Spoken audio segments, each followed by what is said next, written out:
الرحمن الرحیم الحمدللہ رب العالمین بارئ الخلائق اجمعین والصلاة والسلام والتحیۃ والاکرام علی الرسول المسدد والمصطفى الامجد حبیبنا و حبیب الہ العالمین ابی الزہراء محمد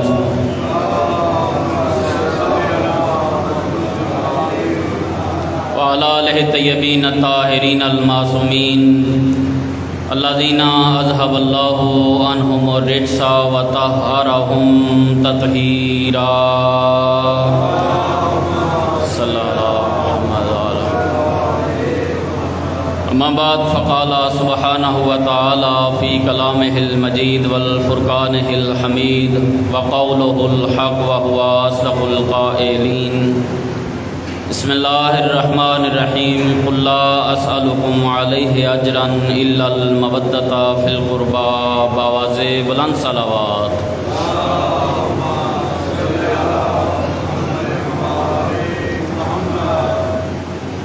واجب الاحترام سامعین گرامی قدر، دعا ہے کریم پروردگار دو عالم آپ تمام احباب کا اس مقدس مقام پہ چل کے آنا اپنی عبادت میں شمار فرمائے.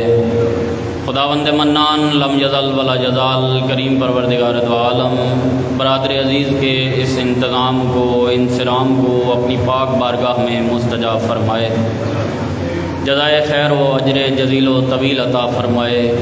خداوند منان بحق محمد و آل محمد علیہ السلام اس ذکر کو، اس تذکرہ آل محمد کو ہماری اور ہمارے مرحومین کی بخشش و مغفرت کا ذریعہ و وسیلہ قرار فرمائے. وقت امام حجت دوراں امام آخر الزماں کے ظہور پرنور میں تعجیل فرمائے. ان تمام دعاؤں کی اپنی اپنی حاجات کی قبولیت کے لیے سہارا لیجئے خاندان آل محمد پہ بآواز بلند صلوات.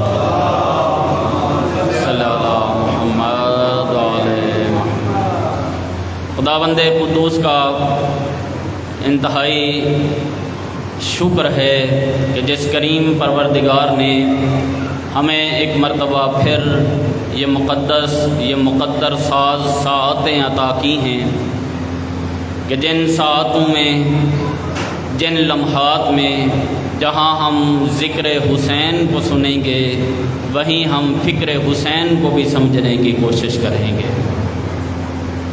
میرے محترم و معظم سامعین گرامی قدر، ہر سال کی طرح یہ خمسہ مجالس بڑے تذب و احتشام کے ساتھ منایا جاتا ہے. محمد و اہل بیت محمد علیہ السلام کے دریائے علم سے قیمتی ترین موتی علماء اعلام ہماری جھولیوں کی زینت بخشتے ہیں. اس مرتبہ بھی انشاءاللہ العزیز ہمارے انتہائی واجب الاحترام عالم بزرگوار بحر المصائب جناب علامہ محمد اسحاق ترابی صاحب قبلہ فضائل و مصائب آل محمد علیہ السلام سے ہم سب کے قلوب کو منور و مزین فرمائیں گے. میں گزارش کروں گا تمام علماء اعلام کی درازی عمر کے لیے، تمام مومنین و مومنات کی توفیقات خیر میں اضافہ و ازدیاد کے لیے مل کے ایک مرتبہ بآواز بلند صلوات پڑھیے گا. محمد اللہم صلی علی محمد. آج پہلا روز ہے اور تھوڑا سفر کی وجہ سے قبلہ اگر دیر بھی ہو گئی تو یقیناً آپ مومنین اسے محسوس نہیں کریں گے. انشاءاللہ آئندہ بر وقت قبلہ 8 بجے رونق افروز ممبر ہوا کریں گے. آپ بھی بر وقت تشریف لے کے امام بارگاہ میں تشریف لے آئیے گا. میرے محترم و معظم سامعین گرامی قدر، ان فرصت کے لمحات میں میں چاہوں گا کہ چند کلمات جو خاندان آل محمد کے دسترخوان نعمت سے حاصل کیے ہیں وہ آپ احباب کی سماعتوں کی نظر کرتا چلوں. توجہ ہے تو مل کے ایک دفعہ صلوات پڑھیے گا. محمد و آل محمد صلی اللہ علیہ وسلم. خداوند منان کا لاکھ لاکھ شکر ہے کہ جس کریم پروردگار نے ہمیں اس دنیا میں کامیابی کے لیے اور آخرت میں نجات ابدی کے لیے ہمیں حسین سا ہادی و رہنما عطا کیا ہے۔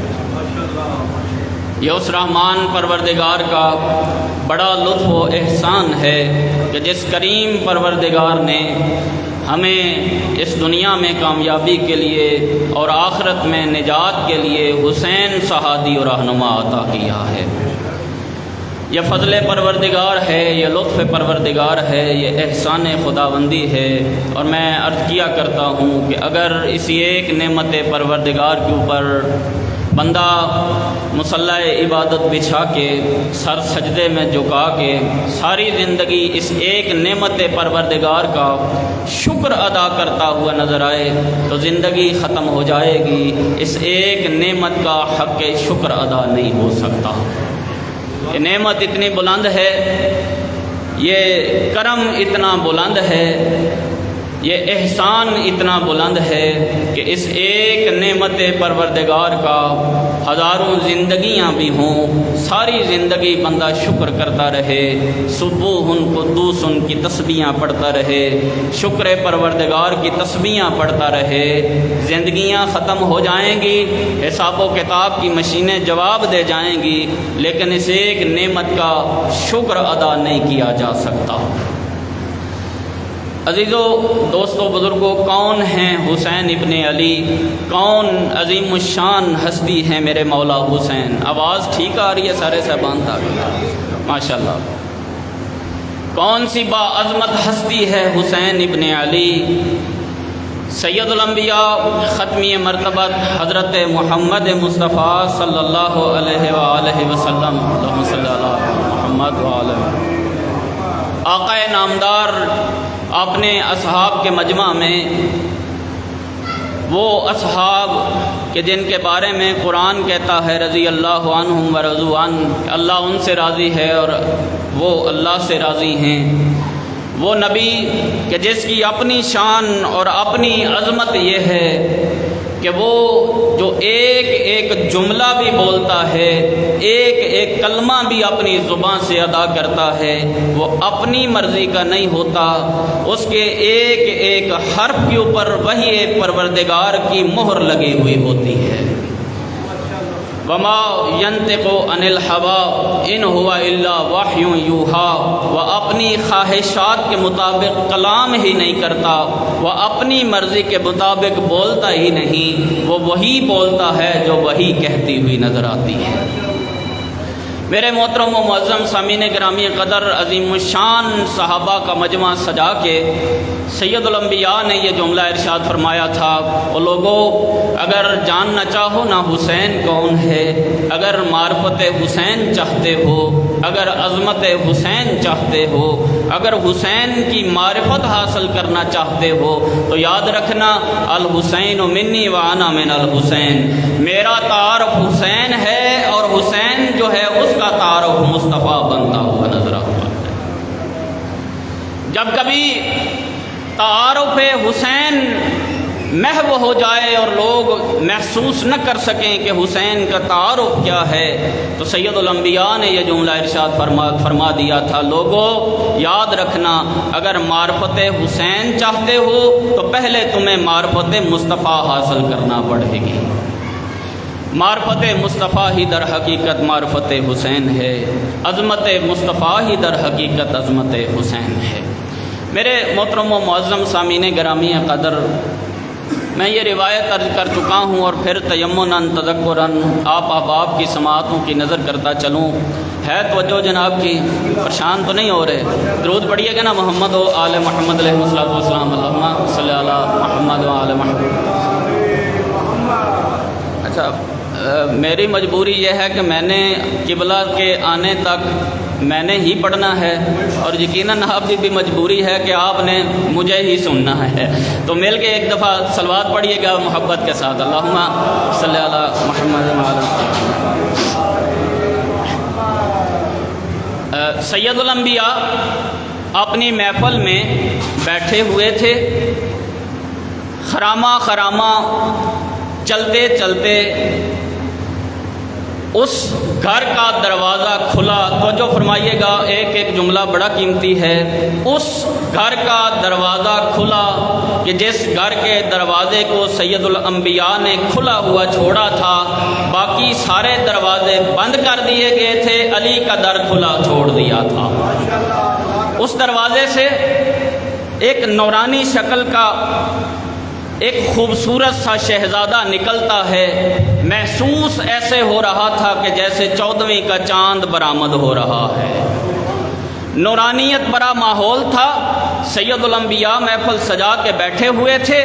اس نورانیت برے ماحول میں ایک نورانی سا شہزادہ وارد محفل ہوتا ہے، اور لکھنے والے نے اللہ جانے کس انداز سے لکھ دیا کہ جب وہ شہزادہ چلتے چلتے چلتے سید الانبیاء کی بارگاہ کی طرف بڑھ رہا تھا تو دامن آبا قدموں میں الجھ گیا. توجہ فرمائیے گا، دامن آبا قدموں میں الجھ گیا. قدم دامن آبا میں الجھ گئے، دامن آبا قدموں میں الجھ گیا. اور میں اس جملے کو اگرچہ تاریخ دان کی خیانت قرار دیتے ہوئے میں اس جملے کو اپنے اس انداز کے ساتھ یوں عرض کیا کرتا ہوں. میرے دوستوں بزرگوں، میں عرض کیا کرتا ہوں کہ یہ وہ ہستیاں ہیں، توجہ فرمائیے گا، یہ وہ ہستیاں ہیں کہ جن کے قدم الجھتے نہیں، یہ الجھے ہوئے قدموں کو سلجھانے کے لیے آئے ہیں. جن کے قدم الجھتے نہیں، یہ تو وہ ہستیاں ہیں کہ جو الجھے ہوئے قدموں کو سلجھانے کے لیے آئی ہیں. اور میں اس جملے کو اپنے الفاظ میں یوں عرض کیا کرتا ہوں کہ دامن آبا نے حسین مولا کے قدموں کا بوسہ لیا. دامن آبا نے میرے حسین مولا کے قدموں کا بوسہ لیا.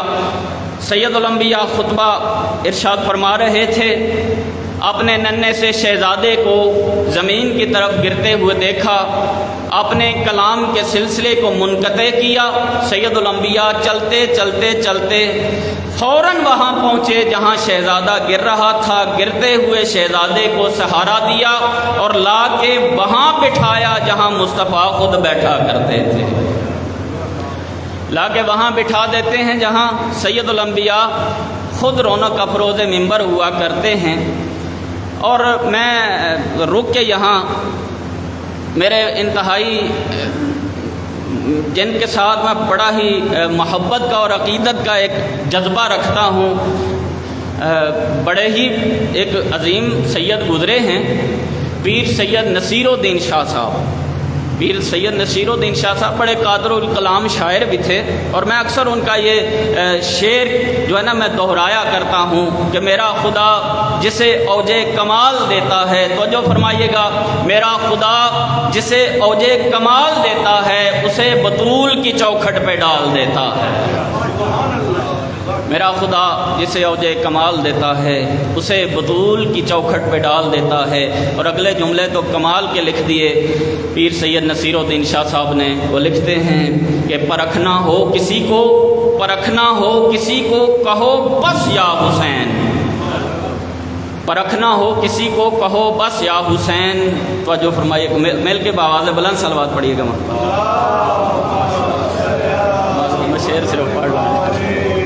قبلہ تشریف لے آئے. میں قبلہ اور آپ کے درمیان محل نہیں ہوں گا، فقط یہ شعر مکمل کر کے قبلہ کو دعوت خطاب دوں گا.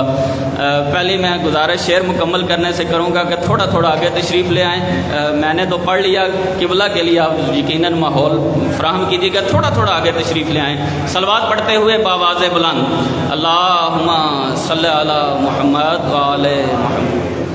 میرا خدا جسے اوج کمال دیتا ہے اسے بطول کی چوکھٹ پہ ڈال دیتا ہے.